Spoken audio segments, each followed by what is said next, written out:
गलती हो गई यार, प्लीज छुड़ा लो। आप देखो, ये मेरे ऊपर कोई नहीं है, मेरे घर वाले भी कुछ नहीं बोलेंगे। तुम गलती की हो, गलती का सजा तुम्हें। मैं तुमसे शुरू से बच्चा मांग रहा था, मुझे बच्चा दो, बच्चा दे दो, क्या करोगी?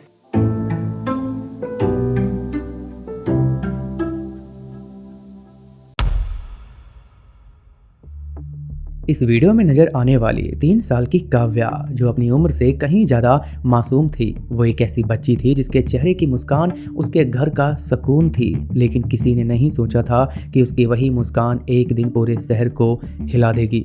यह मामला राजस्थान के अजमेर जिले का है। यहाँ अन्ना सागर झील को लोग सुकून की जगह मानते हैं, लेकिन 16 सितंबर 2025 की रात वही झील एक डरावनी कहानी का हिस्सा बन गई। उस रात करीबन 9:30 बजे अंजलि उर्फ प्रिया सिंह अपनी 3 साल की बेटी काव्या के साथ घर से बाहर घूमने निकली। वो दाता नगर इलाके में रहती थी और कुछ महीनों से अपने लिविंग पार्टनर अलकेश गुप्ता के साथ एक किराए के मकान में रह रही थी। फिर करीब 10:30 बजे अलकेश ने अंजलि को कॉल किया, लेकिन कॉल रिसीव नहीं हुआ। फिर देर रात करीब 2 बजे के बाद अंजलि ने खुद अलकेश को फ़ोन किया और घबराई हुई आवाज़ में उसने बताया कि उसकी बेटी काव्या कहीं नहीं दिखाई दे रही है। उसने कहा कि शायद वो गुम हो गई है। अलकेश तुरंत वहां पहुंचा जहां अंजलि ने बताया था, सिटी हॉस्पिटल के पीछे वाले रास्ते के पास। दोनों ने कई घंटों तक काव्या को ढूंढने की कोशिश की, लेकिन उस बच्ची का कुछ भी पता नहीं चला। फिर करीब 4 बजे इलाके में गश्त कर रही पुलिस की टीम ने उन्हें देखा कि वो काफ़ी परेशान लग रहे हैं। फिर पुलिस कांस्टेबल उनके पास जाकर के पूछताछ करते हैं। तब अंजलि बताती है कि मेरी बेटी, जो कि 3 साल की थी, वो खो गई है। अब ये सुनते ही पुलिस ने तुरंत वायरलेस पर सूचना फैला दी और क्रिश्चियानगंज थाने को अलर्ट कर दिया। कंट्रोल रूम से 4 टीमों को मौके पर भेजा गया और आसपास के सीसीटीवी फुटेज खंगाले जाने लगे, क्योंकि वो सिर्फ 3 साल की थी और रात के अंधेरे में उसका ऐसे खो जाना बहुत बड़ा सवाल खड़ा करता था कि कुछ अनहोनी ना हो जाए। और अब इसीलिए तेजी से कार्रवाई करते हुए कंट्रोल रूम ने यहाँ पे 4 टीमें बनाई। एक टीम कमांड सेंटर में शहर के कैमरे देख रही थी, दूसरी झील किनारे ग्राउंड चेक कर रही थी, तीसरी सिटी हॉस्पिटल बैक रोड को ट्रेस कर रही थी और चौथी टीम घर लौटने वाले संभावित रास्तों पर पूछताछ कर रही थी। कि तभी 17 सितंबर 2025 की सुबह लगभग 10 बजे अन्ना झील चौपाटी के पास टहल रहे कुछ स्थानीय लोगों ने कंट्रोल रूम में सीधे कॉल किया और बताया कि पानी की सतह पे कूड़े के पास कुछ सस्पिशियस हमें तैरता हुआ दिखाई दे रहा है। और तभी पुलिस और रेस्क्यू टीम मौके पर जा पहुंची। कुछ ही मिनटों में उस झील के एरिया को पूरी तरीके से सील कर दिया गया और फिर भीड़ भी काफ़ी बढ़ने लगी। और फिर झील से जो निकला उसने पूरे अजमेर को झकझोर दिया, क्योंकि अब तक जो मामला एक सिर्फ मिसिंग माना जा रहा था, वो अब अचानक से एक हाई प्रोफाइल इन्वेस्टिगेशन में बदल गया। पुलिस के पास अब सिर्फ एक सवाल था कि उस रात काव्या के साथ क्या हुआ और किसने किया। और हम इस वीडियो में उसी रात की हर कड़ी को समझेंगे, उस माँ की जिंदगी, उसके फैसले और उन हालातों को। इसलिए मेरी आप सभी से छोटी सी गुजारिश है, इस केस को अंत तक जरूर देखिएगा, क्योंकि जो आगे सामने आएगा वो सिर्फ एक केस नहीं, बल्कि इस फुटेज में दबी हुई एक रहस्यमयी सच्चाई है। अंजलि उर्फ प्रिया सिंह मूल रूप से उत्तर प्रदेश के वाराणसी जिले के महाराजगंज थाना क्षेत्र के सुकलपुर सरायनंद गांव की रहने वाली थी। पिता एक साधारण नौकरी करते थे, माँ हाउसवाइफ थी और 2 छोटी बहनें थी जो पढ़ाई कर रही थी। घर का माहौल सीधा साधा था, लेकिन अंजलि बचपन से थोड़ी अलग थी। साल 2021 की बात है, जब अंजलि किसी काम से वाराणसी से प्रयागराज जा रही थी। रास्ते में उसकी मुलाकात राजू कनौजिया नाम के एक लड़के से हुई। बस में सफ़र करते हुए जहां हल्की फुल्की बातें धीरे धीरे आगे बढ़ी, वहीं पे नंबर एक्सचेंज हुआ और ये बातें यहाँ तक बढ़ गई कि सुबह से गुड मॉर्निंग से लेके रात के गुड नाइट तक होने लगी। अब देखो, राजू एक प्राइवेट कंपनी में छोटी मोटी नौकरी करता था और घर में माँ देवी कनौजिया थी और 2 छोटे भाई थे। पिता का निधन काफ़ी पहले ही हो चुका था, इसलिए घर की जिम्मेदारियां भी राजू के कंधों पर थी। और फिर जल्द ही उनके रिश्ते की बात घर वालों तक पहुंची और 2021 के आखिरी महीनों में अंजलि और राजू की शादी भी हुई। फिर शादी के बाद दोनों ने वाराणसी शहर में एक किराए का छोटा सा घर लिया। शुरुआती कुछ महीने अच्छे रहे, फिर साल बीता और साल 2022 में अंजलि ने एक प्यारी सी बेटी को जन्म दिया, जिसका नाम रखा गया काव्या। बेटी के आने के बाद मानो घर में एक खुशी की लहर दौड़ चुकी थी। राजू की माँ और भाइयों ने मिठाई भी बांटी, लेकिन वक्त के साथ सब कुछ बदलने लगा। हालांकि बच्ची के जन्म के लगभग 1 साल बाद अंजलि का व्यवहार धीरे धीरे बदलने लगा। वो अब ज़्यादा चुप रहने लगी, अक्सर नाराज हो जाती और कई बार बिना बताए घर छोड़ करके कुछ देर के लिए, कुछ घंटों के लिए बाहर चली जाया करती थी। राजू ये सोचता था शायद घर की जिम्मेदारियों से वो काफ़ी परेशान होगी, थक जाती है, इसीलिए उसका ऐसा स्वभाव हो गया है। लेकिन असल में कहानी यहाँ पर कुछ और थी। यानी वाराणसी में शादी के बाद अंजलि और राजू जिस किराए के मकान में रह रहे थे, उस घर का मकान का जो मालिक था वो ऊपर वाले हिस्से में रहा करता था और उसी मकान में उस मालिक का बेटा अलकेश गुप्ता रहा करता था। और यहीं से एक नया पैटर्न देखने को सामने आया। जब भी राजू काम पर निकल जाता तभी मकान मालिक का बेटा अलकेश गुप्ता नीचे आ जाता, कभी सीढ़ियों पर तो कभी आंगन में। दोनों नॉर्मली बातचीत करते। शुरुआत में ये बातें छोटी मोटी थी, पानी, किराया, आसपास की दुनियादारी को लेकर, लेकिन धीरे धीरे ये बातें की ड्यूरेशन जो है बढ़ने लगी और ये सब अब रोजमर्रा की एक आदत बन चुकी थी। फिर इसी दौरान जब एक दिन राजू अचानक लंच ब्रेक में घर लौटा तभी उसने नोटिस किया अलकेश नीचे गेट पर खड़ा है और अंजलि जल्दी जल्दी फोन छिपा रही है। हालांकि राजू ने यहाँ पे 2 से 3 बार इस तरीके से नोटिस किया था। राजू जब भी घर आता तो अंजलि काफी घबराई हुई नजर आती और अलकेश आसपास ही दिखाई देता और तब ही वह ऐसा महसूस करता। और यहीं से राजू का शक और भी स्ट्रांग होने लगा। पर उसने तुरंत यहाँ पे लड़ाई नहीं की, क्योंकि पहले उसने इस पैटर्न को कंफर्म करने की कोशिश की, क्योंकि वो सोचता था कि शायद उसका ये सोचना गलत भी हो सकता है। फिर एक दिन शाम को अचानक से वो छत पे कपड़े लेने के बहाने राजू छत पे गया, क्योंकि उसकी पत्नी छत पे थी। तब वो जब छत पे जाता है तो देखता है कि उसकी पत्नी और साथ में अलकेश दोनों बैठ करके बातें कर रहे हैं। तब उसने प्यार से ही पूछा कि ये क्या चल रहा है, रोज रोज आखिर क्यों। लेकिन बात यहाँ पे और आगे बढ़ गई, बहस हुई। इसके बाद ये मामला स्थानीय थाने तक जा पहुंचा, जहाँ पुलिस ने काउंसलिंग भी की, उन दोनों को समझाया भी कि तुम दोनों की एक प्यारी सी छोटी सी बेटी है, इस तरीके से घर बर्बाद मत करो, उसका भविष्य खराब हो जाएगा। और कहा कि आप दोनों की जो भी मिसअंडरस्टैंडिंग है प्लीज उसे खत्म कीजिए और अपनी जिंदगी की एक नई शुरुआत कीजिए।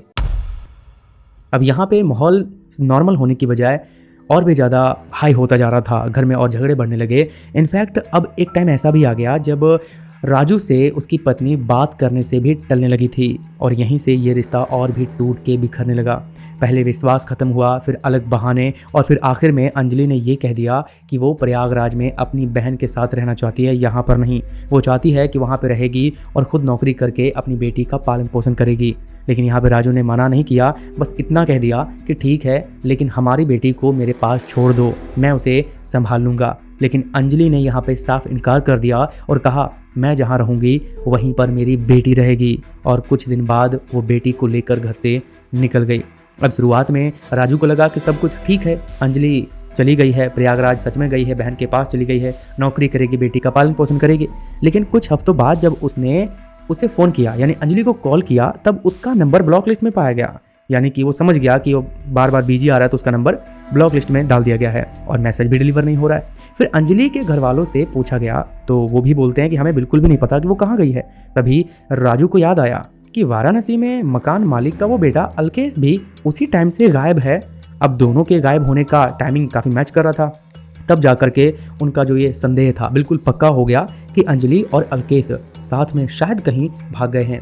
लेकिन राजू की असली फिक्र काव्या की थी कि वो बस 3 साल की मासूम है, वो कहाँ होगी, किस हाल में होगी, कहीं अलकेश उसे नुकसान न पहुँचा दे। इसीलिए उसने मिसिंग रिपोर्ट फाइल की वाराणसी के महाराजगंज थाने में। उसके बाद राजू ने खुद सर्च शुरू की, प्रयागराज, लखनऊ, रिश्तेदारों के घर जाकर के जगह जगह फ़ोन भी किया। अंजलि की सहेलियों से भी फ़ोन करके पूछा गया। व्हाट्सएप ग्रुप्स में काव्या की फ़ोटो भी सर्कुलेट कर दी गई, लेकिन कोई सुराग नहीं मिला। फिर पुलिस भी उधर अपना काम कर रही थी, वो भी वाराणसी में लोकल सीसीटीवी चेक कर रही थी, अंजलि की तस्वीरें सर्कुलेट कर रही थी। लेकिन उस रात की घटना से पहले उन दोनों का किसी को कुछ भी पता नहीं चल पाया था कि वो कहाँ है, किस हाल में है और क्या कर रहे हैं।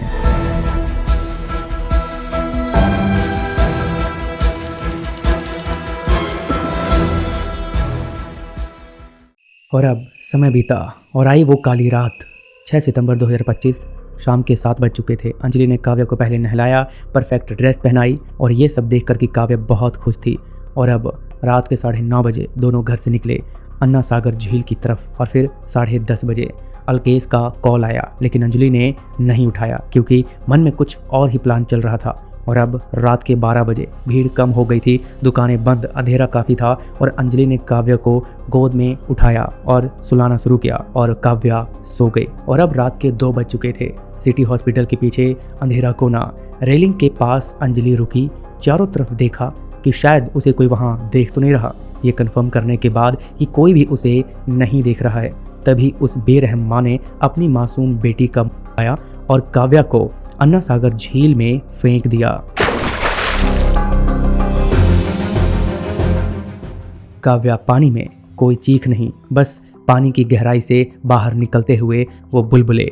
यहाँ अंजलि ने काफ़ी ठहर करके इंतजार किया, तकरीबन 10 मिनट तक, जब तक कि उसे ये नहीं समझ में आया कि सब कुछ शांत हो गया है। और फिर वो अकेले ही वहाँ से लौट आई और यहीं से वो ड्रामा शुरू हुआ। करीब रात के 2 बजे के बाद अंजलि ने अलकेश को फ़ोन किया और घबराई हुई आवाज़ में उसने बताया कि उसकी बेटी काव्या खो गई है। इसीलिए अलकेश तुरंत वहाँ से निकला और सिटी हॉस्पिटल के पीछे वाले रूट पर उसे जाके मिला। दोनों ने गलियों में, झील के रेलिंगों के पास और पार्किंग के किनारों पर कई चक्कर लगाए, आवाज़ देकर बुलाया, मोबाइल टॉर्च से झांक करके देखा पर कुछ भी नहीं मिला। फिर सुबह के करीब 4 बजने को थे, तभी पेट्रोलिंग कर रही पुलिस की नज़र उन पर पड़ी।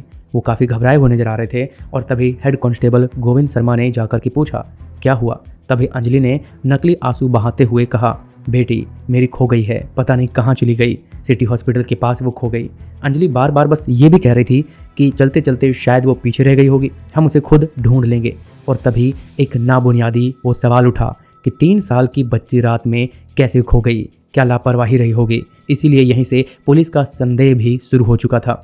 फिर सूचना कंट्रोल रूम तक पहुंची और टीमें बनाई गई। एक टीम कमांडर सेंटर पर फुटेज देखने लगी, दूसरी झील किनारे ग्राउंड खोज में लग गई, तीसरी ने हॉस्पिटल रूट ट्रेस करना शुरू कर दिया और चौथी टीम आसपास के लोगों से पूछताछ करने लगी। वही झील जो शाम को सुकून थी, अब सबसे बड़ा सवाल बन चुकी थी। और अब सुबह के करीब 10 बजे कंट्रोल रूम में सूचना आई कि झील में कुछ तैरता हुआ दिख रहा है। फिर एरिया सील हुआ, रेस्क्यू टीम वहां पहुंची और कुछ ही देर में पानी ने अपना राज बाहर उगल दिया, यानी झील से काव्या की बॉडी बरामद हुई। अब झील से बॉडी मिलने के बाद ठीक बाद ही क्रिश्चियानगंज पुलिस ने उसी सुबह तुरंत कार्रवाई शुरू कर दी। सबसे पहले कमांड सेंटर के ऑपरेटर ने आसपास के सभी कैमरे चेक किए और उसी रात की फुटेज निकाली। फुटेज में जो फ्रेम सबसे महत्वपूर्ण निकला वो रात के करीब 1:30 बजे से लेकर 2 बजे के बीच का था, जहां उस फ्रेम में एक महिला बच्ची के साथ झील की तरफ तेजी से कदम बढ़ाती हुई दिखाई दे रही थी और लगभग 10 मिनट बाद वही महिला अकेली लौटती हुई नजर आई। फुटेज मिलने के बाद अगला कदम था उसकी पहचान करना। स्क्रीन पर दिखाई दे रही छाया, वो परछाई अब आम तौर पे तो साफ नहीं दिख रही थी और पुलिस को यहाँ पे कोई भी गलती करने से बचना था।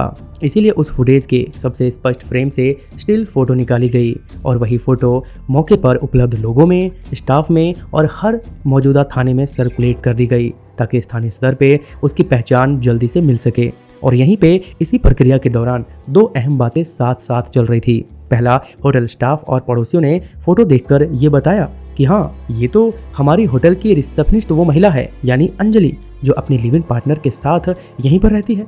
तभी पुलिस को यकीन हुआ कि ये फुटेज में दिखने वाली महिला वही महिला है, यानी अंजलि, जिससे उनकी टीम सुबह के 4 बजे मिल चुकी थी। उसके बाद पुलिस ने औपचारिक तौर पे अंजलि को तुरंत हिरासत में ले लिया। थाने में पहले फुटेज और रिकवरी लॉग दिखाए गए और फिर उसी के आधार पे अंजलि से कठोर पूछताछ शुरू हो गई। लेकिन उससे भी पहले एक और पहलू था जो कि इस घटना के दौरान सॉल्व हो गया, जो काफ़ी समय से कहीं फंसा हुआ था। यानी जब अंजलि को हिरासत में लिया गया तो पता चला कि अंजलि अजमेर की नहीं बल्कि वाराणसी की है। वो वाराणसी से भाग करके अजमेर आई थी। इसीलिए जब उसकी वेरिफिकेशन के लिए, उसका बैकग्राउंड जानने के लिए वाराणसी पुलिस स्टेशन में उसकी तस्वीरें, वो फुटेज भेजी गई, तब कुछ ही घंटों बाद वाराणसी पुलिस ने उस रिकॉर्ड के आधार पे राजू का नंबर निकाला और उसे कॉल करके वो फोटोज दिखाई। राजू ने तुरंत स्पष्ट कहा कि हाँ, ये मेरी पत्नी अंजलि है और बच्ची मेरी बेटी काव्या है। क्योंकि जैसा कि आपको पता होगा कि राजू अपनी पत्नी और काव्या, उसकी बेटी के लापता होने के बाद मिसिंग रिपोर्ट लिखवाई थी, लेकिन उसका उस समय कुछ भी पता नहीं चला था। पर जब अब पता चला तो पुलिस ने उस पिता को एक ऐसी दुखद खबर सुनाई जिसे सुनकर वो पिता टूट गया। यानी जब वाराणसी में बैठे उस पिता ने वीडियो कॉल पे अपनी मृत बेटी को देख करके ये पुष्टि की कि हाँ उसकी वो बेटी ही है, तो उसी वक्त उस पिता की ज़िंदगी के सामने एक डरावनी हकीकत दोबारा से सामने आ गई। मुझे सर कॉल की थी बुधवार के बाद में, बोली आरू नहीं रही। उसके बाद सर दोबारा कॉल मैंने किया तो बोली आरू खो गई, मैं आरू खोज रहा हूँ, मुझे डिस्टर्ब फ़ोन मत करो। ठीक है, मैंने सर डिस्टर्ब नहीं किया उसको। इस मामले में सबसे दुखद बात यह भी है कि एक पिता ने अपनी बेटी के लिए अपनी पत्नी से बार बार मिन्नतें की थी कि अगर तुम साथ नहीं रहना चाहती हो तो ठीक है, कम से कम मेरी बेटी को मुझे दे दो, मैं उसे संभाल लूँगा। लेकिन अंजलि ने इनकार कर दिया था और कहा था कि वो जहाँ रहेगी वहीं उसकी बेटी रहेगी। पर अंजलि अजमेर पहुंची और अलकेश के साथ वहीं रहने लगी। अंजलि और अलकेश की लाइफ नई जैसी लग रही थी। वो दोनों एंजॉय कर रहे थे, होटल की जॉब, अच्छी सैलरी और एक छोटा सा किराए का मकान। बाहर से देखे तो सब कुछ परफेक्ट था, एक परफेक्ट फैमिली की तरह। लेकिन अंदर से काव्या अल्केश को खटकने लगी। हर शाम अल्केश घर आता, काव्या दौड़ कर आती और उसे अंकल कहती, लेकिन अल्केश मुंह फेर लेता और वो कहता कि ये हमारे प्यार की निशानी नहीं बल्कि किसी और की निशानी है, इसीलिए इसे तुम ही संभालो। इतना कहकर वो फ़ोन में घुस जाता, कभी उसे इग्नोर कर देता। अंजलि चुपचाप ये सब देखती रही, लेकिन मन में कुछ टूट रहा था, कुछ और भी पनप रहा था। फिर शुरू हुआ झगड़ा। रात में 2 बजे तक चीख चिल्लाहट। ये दिन प्रतिदिन बढ़ता ही गया कि वो सामने से कहता कि तुम इसे साथ क्यों लेकर के आई हो। और इसी तरीके से जब झगड़े बढ़े, पड़ोसी परेशान होने लगे। लैंडलॉर्ड यानी किराएदार ने भी चेतावनी दी कि अगर ये शोर शराबा बंद नहीं हुआ तो हम तुम्हें यहाँ से निकाल देंगे। फिर एक रात अल्केश ने साफ कह दिया, या तो ये बच्ची या तुम मुझे चुन लो। और तब जाकर के वो प्लान बना, एक परफेक्ट क्राइम प्लान। कोई गवाह नहीं, कोई सबूत नहीं, बस एक रात और सब कुछ ख़त्म। फिर पकड़े जाने के बाद अंजलि ने अपना जुर्म कबूल कर लिया। उसने ये भी बताया, यानी इसके पीछे की वजह भी बताई कि उसका जो लिव इन पार्टनर था अल्केश, वो बच्ची को लेकर के उसे हमेशा ताने मारता था और उसी दबाव में आकर के उसने ये फैसला लिया। लेकिन सवाल ये भी है कि अगर सच में काव्या उन्हें इतनी ही खटक रही थी, उन दोनों को इतना ही वो बच्ची रास नहीं आ रही थी, तो उसने उसके पिता को क्यों नहीं सौंप दिया, जबकि उसका पति राजू बार बार मिन्नतें करता रहा। और शायद वो बता देती तो राजू खुद अपनी बेटी को उसे लेने पहुंच जाता, पर ऐसा उसने नहीं होने दिया। यकीन मानो ये केस सुनकर दिल दहल जाता है, लेकिन सबक बड़ा है। एक माँ जो दुनिया के सबसे प्यारा रिश्ता होता है, प्यारा रिश्ता माना जाता है, वही एक किलर बन गई सिर्फ एक गलत इंसान की खातिर। अंजलि ने अल्केश को चुना, राजू को छोड़ा, काव्या को मार डाला, पर क्या मिला? जेल की सलाखें और एक मासूम की मौत। मोरल यही है कि एक दूसरे को समय दो, जितना समय दोगे उतना ही रिश्ता गहरा होगा। 2-4 दिन की दोस्ती में अपना घर मत उजाड़ो। गलत फैसला, गलत अंजाम, जिसकी कीमत कभी कभी सबसे मासूम को चुकानी पड़ती है। अगर आप सच में चाहते हो कि ऐसी त्रासदियां किसी और के साथ ना हो तो प्लीज़ इस वीडियो को शेयर करो, क्योंकि अवेयरनेस ही एक छोटी सी उम्मीद बचा सकती है। और हमें इस तरह की सच्ची घटनाओं को सामने लाने के लिए हमारा साथ दो। मोटिवेट करने के लिए आप चैनल को सब्सक्राइब करके बेल आइकन दबा सकते हैं। और आपको जो भी ठीक लगे प्लीज़ कमेंट में लिखिए। मैं हर किसी का कमेंट पढ़ता हूँ और उसे रिप्लाई करने की कोशिश भी करता हूँ। बाकी मिलते हैं अगले वीडियो में। बाय।